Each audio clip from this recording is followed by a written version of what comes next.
नमस्कार, मैं हूं हंसा वैष्णव और आप देख रहे हैं LNV टीवी न्यूज।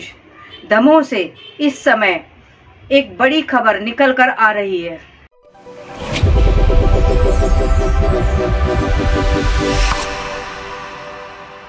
नमस्कार, मैं हूं डॉक्टर LN वैष्णव। लोकसभा चुनाव के चलते आरोप प्रत्यारोपों के दौर जारी है। चुनावी सभाएं चल रही हैं और रैलियां चल रही हैं। दमोह संसदीय क्षेत्र के अंतर्गत आने वाले तेंदुखेड़ा में एक चुनावी सभा के दौरान कांग्रेस के नेताओं ने प्रधानमंत्री नरेंद्र मोदी पर जमकर निशाना साधा। उन्होंने भारतीय जनता पार्टी के प्रत्याशी और साथ में भारतीय जनता पार्टी के नेताओं के ऊपर भी गंभीर आरोप लगाए। तेंदुखेड़ा में एक चुनावी सभा थी।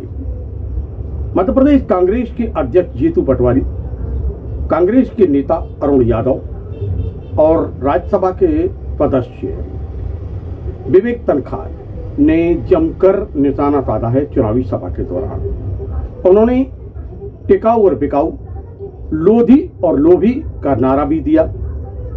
ज्ञात हो कि भारतीय जनता पार्टी के प्रत्याशी राहुल सिंह लोधी पहले कांग्रेस में हुआ करते थे और फिर वो भारतीय जनता पार्टी में अब प्रत्याशी के तौर पर चुनाव लड़ रहे हैं। दमोह संसदीय क्षेत्र में तरवर सिंह लोधी उनके सामने हैं और तरवर सिंह लोधी कांग्रेस की तरफ से उम्मीदवार हैं और इन्हीं के पक्ष में ये चुनावी सभा थी।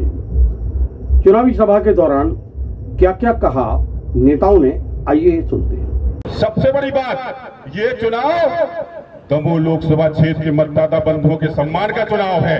ये डॉक्टर भीमराव अंबेडकर जी, बाबा साहब के बनाए हुए संविधान को बचाने का चुनाव है और साथ ही साथ में भारतीय जनता पार्टी और कांग्रेस के प्रत्याशियों के चाल चरित्र की समीक्षा करने का ये चुनाव है। मैं आप लोगों से निवेदन करता हूं कि जब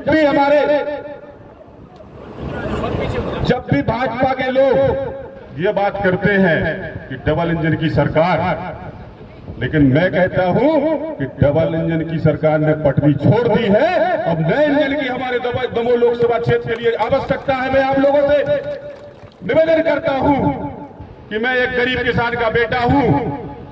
मैं कभी किसी के साथ बेईमानी नहीं कर सकता।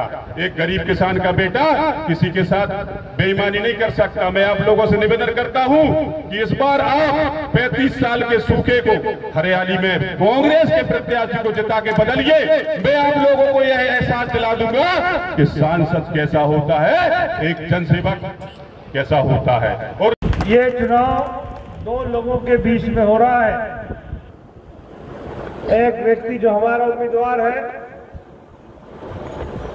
जो ईमानदार है, नेक है, नौजवान है और आपकी सेवा विधायक के रूप में कर चुके हैं। कांग्रेस पार्टी ने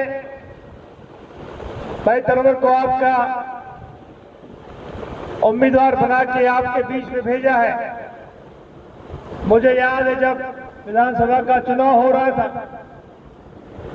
और जन आशीर्वाद यात्रा हम लोग लेकर यहां पर आए थे, तब आप सबसे हमने रूबरू होने के बाद की थी और कहा था कि आप चयन ऐसा व्यक्ति का करें जो आपका सेवादार हो, आपकी सेवा कर सके, आपकी मदद कर सके।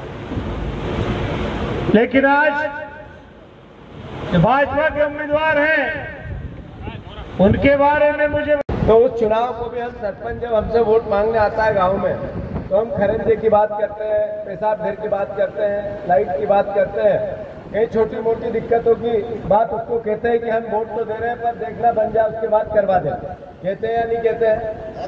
आवाज दे के बताओ, कहते हैं या नहीं कहते हैं? ये देश की सबसे बड़ी पंचायत का चुनाव। आपको निर्णय करना पड़ेगा, व्यक्ति देखना पड़ेगा, उसके खानदान को देखना पड़ेगा, उसके कार्य व्यवहार को देखना पड़ेगा, उसके स्वभाव को देखना पड़ेगा। एक तरफ है तरवर लोधी, एक तरफ है राहुल लोधी, एक तरफ है टिकाऊ, एक तरफ है बिकाऊ, एक तरफ है लोधी और एक तरफ है लोभी। याद रखो, इस भावना को आप नहीं समझोगे, क्षेत्र के लोग नहीं, जिनने विधायक का वोट बेच दिया। विधायक का वोट बेचा कि नहीं बेचा? प्रत्यक्षदर्शी हो आप लोग। अरे बेचा कि नहीं बेचा? उस समय जब उसको 50 करोड़ का ऑफर आया तो क्या सर्वर को 50 करोड़ का ऑफर नहीं आया होगा? आदमी को आपने टेस्ट कर लिया, तराजू में तोल लिया कि सर्वर 50 करोड़ में नहीं बिका, और राहुल ने अपने ईमान का सौदा किया, तो फिर अब वोट पार्टी से पहले ईमान पे पड़ना चाहिए कि नहीं पड़ना चाहिए? ये बात अगर संसदीय दमोह क्षेत्र की जनता नहीं समझेगी तो कौन समझेगा? और इसका असर है क्षेत्र में, घर घर बात है कि हम लोधी को चुनेंगे, लोधी को नहीं चुनेंगे, घर घर बात है। अभी अगर ये बात नहीं होती तो नरेंद्र मोदी जी को क्यों आना पड़ता? कांग्रेस के नेताओं ने जमकर निशाना साधा है भारतीय जनता पार्टी पर और साथ में भारत के प्रधानमंत्री नरेंद्र मोदी पर। उन्होंने गंभीर आरोप लगाए। उन्होंने कहा कि हमारा नेता जो है, हमारा जो उम्मीदवार है वह टिकाऊ है, बिकाऊ नहीं है, लोधी है, लोभी नहीं है। लगातार हमले करते रहे हैं नेता। आने वाले समय में ये चुनावी सभाएं और चुनावी सभाओं के साथ में आरोप प्रत्यारोप और ज्यादा तेज होंगे। 26 अप्रैल को मतदान है और इसके पूर्व पूरी ताकत झोंकने में लगे हुए हैं नेता।